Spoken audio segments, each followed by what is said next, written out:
There's a old Gong Fu saying that goes something like, one day miss is 10 days of hard work loss. And around September, I had a fall. I was hanging some artwork for my wife, and as I stepped back onto the stool, she happened to just move it, and I had a hard fall that jammed my shoulder, my rotator cuff especially. So I haven't really actually been able to do any practice for about 3.5, 4 months. Um, so I thought today would be a good day to test that principle because I haven't done the staff form in probably 4 to 5 months. Um, and I'm going to do the Tai Chi staff form, Guo Ying's original Tai Chi staff form, without any practice from that long hiatus of non-practice. For me, I don't really take that saying literally. I think that in the Kung Fu world, there's what I call the narrow bridge and then the wide bridge. And the narrow bridge is when you first have students and try to convince them to have a discipline. And so you give them the concept of this is the narrow path that you have to travel and you have to follow those rules. And that kind of enforces the idea of discipline into that practice.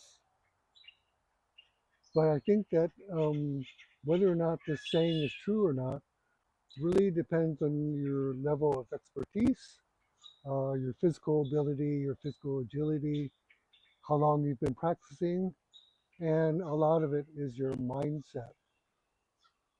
I'm actually a proponent of some non practice. I know I have a lot of friends that kind of take pride in the fact that they've never missed a day of practice. And I commend them for that.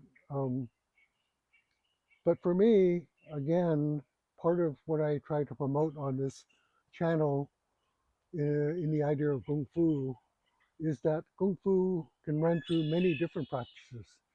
And so, yes, you might miss a day of what you consider your practice, but maybe that's because of what you consider your practice. We all tend to have kind of a narrow mindset as to the boundaries of what we call our practice. I always ask people to question, is the practice when you're doing exercise? Is the practice when you're doing your particular form? Is your practice when you think about it? Um, Depending on how you limit that boundary of what your practice is, then that's how it applies to the saying that we were talking about, where you think one day miss is 10 days loss. For me, I like to know where that limitation is of not practicing because there's so many things to practice, right? And how can you practice everything in every day? You can't. And again, just having a practice, you have to make those decisions of what is important within that time. Form practice, practicing a dalu, is only one aspect of your total kung fu practice. Um, and again, because I include strength training and many other disciplines in my kung fu practice, I have to juggle all those different practices, and a lot of it depends on what I just feel like doing. And I don't worry about that idea of having to do the dalu, the form, over and over all the time.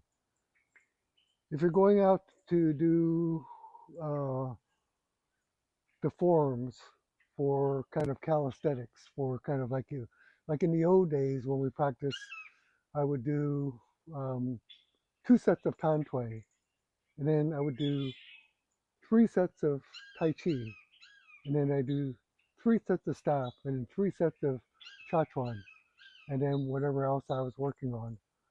And that was my everyday practice. But these days, I don't do that anymore. Again, in the video on my birthday, I talked about the care that you have to present to your body of taking care of your joints as well. Because if you do that much as you get older, you start to wear your body out. And so my premise is to do the form to the best of your ability and kind of monitor how much it's degrading or whether it's stabilized. Um, you might find that doing the particular Dalu that you know really well, you could do it once a week and it's stabilized at a certain point and you can move on so you could do other things. Um, I like what there's a, in my training, I have this thing called the 80% rule.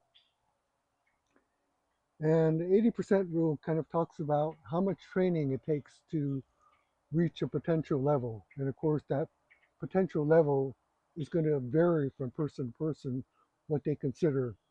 So we have like a level of 1 to 10, 10 being the best that you could do, the highest that you've ever done. Now you do a form and it's like just perfect, and your expression is perfect. That's a 10. Say you don't do the form for a month, and then you do it again, and you're at level 7 or level 8. Is that acceptable? Depending on how you want to organize your life, that might be acceptable. That's the 80% rule. If you drop below 80, then maybe you want to work on that form. Also, the 80% rule kind of is talks about learning. In learning a particular thing, which is kind of called thing X,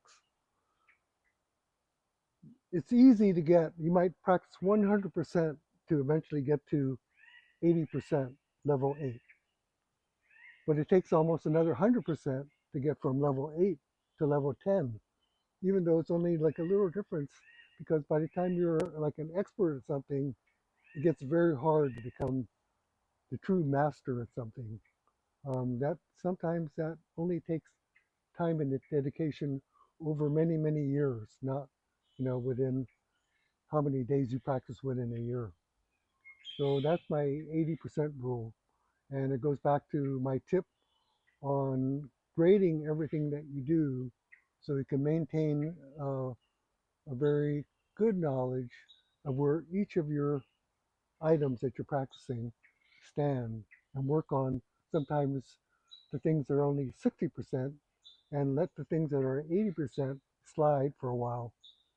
Um, Knowing how long you can go without having to worry about that 80% item is a real strong part of learning how to practice. So, so what I'm going to do is I'm going to do my form. I haven't actually done the form. I kind of did a mental walkthrough or something like that, and we'll film it and see how I do. Okay, thank you.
Okay, that went pretty well. I had to reset the camera up so I could use my Pivo pod to record me doing the form. So that cut was just part of the equipment change. But that was no warm up, uh, no practice.